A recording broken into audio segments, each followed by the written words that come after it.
This is the 1982 boat show and caravan exhibition, which has just opened in the RDS. Now, around me here are exhibits worth somewhere in the region of £4 million.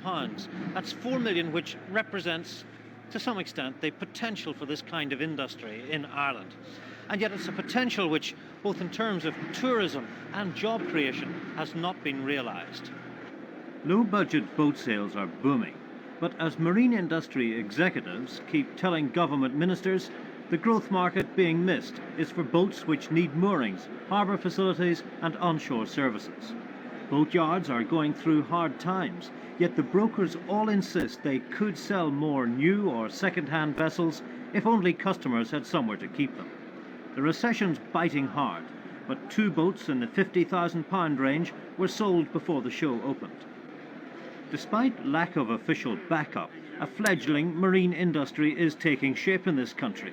Exports may mean real profits, but the builders maintain there's money to be made selling to the local market if and when the need for facilities gets council and government support. The industries are a bit low at the moment, but as a result of an exhibition like this, we put all our boats on show that we can possibly maybe get some exports, and that would alleviate some problems we have throughout the country.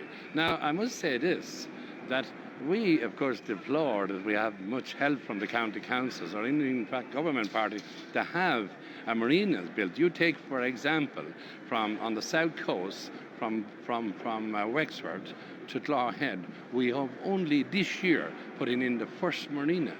And that's going into Hout, and that's a great advantage to us in this pleasure industry. But overall, how much of a disadvantage is this lack of facilities?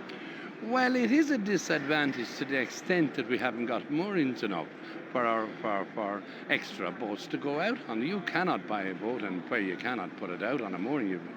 That's a big disadvantage to us. And how much tourist potential are you missing out on? Well, this is another point. We would have quite a number of people coming in here, sailing in from England.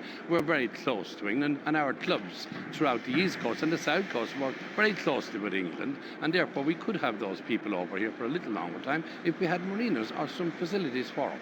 There's competition between magazines. Irish Boats and Sail and Power now have a rival publication. Enda Corneen and I are perhaps the leading sailing writers in Ireland. We both write regularly. We felt the field wasn't being adequately covered. The present publications come out, how shall we say, a little irregularly. And so we got together a very experienced team of writers covering specialist subjects and areas, and we put together a float magazine. And we feel it has the perfect mix. Certainly the readership response has been very encouraging. What about that readership? Just how much of a growth industry is the whole marine business in Ireland? Well, we've looked into it, and in the last 10 years, the number of people involved in sailing and boating in all its forms has trebled, in fact. But by comparison with other European nations, our figures are still very low, with huge areas of water totally underutilised, so obviously the scope for expansion is enormous. While the boating sector's struggling hard, the caravan and camping end of the market's doing nicely. Families, it seems, are putting their money into holidays on wheels. And building for industry's big business. This firm has an order for over £2 million from France.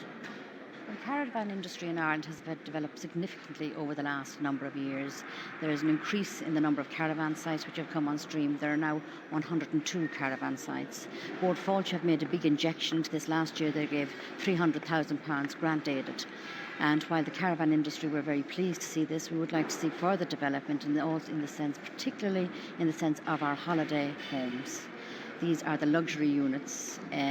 We would like to see these grant aided. The grant aid which is given to caravans in Ireland is in fact for the actual pitch unit themselves. We are very concerned that the fact that the cottages are grant aided, but that the holiday luxury units are not. The caravan and camping lobby have a strong and well-organised case. The figures bear this out.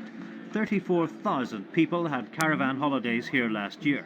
The industry has a £25 million stake in the leisure market. The spin-off's worthwhile, bringing foreign currency into areas of natural beauty and helping our balance of payments problem too. 1 person in 5's coming from abroad. Overall, the state of the caravan and camping market makes the boating people see green with envy. Perhaps it's no coincidence that the trailer sailors and the rooftop sailboards are big business today. Sailboarding's reckoned to be our fastest growing sport. But where the marine people feel they're missing out is with boats like these. Service their needs and there'll be jobs, tourists and profits.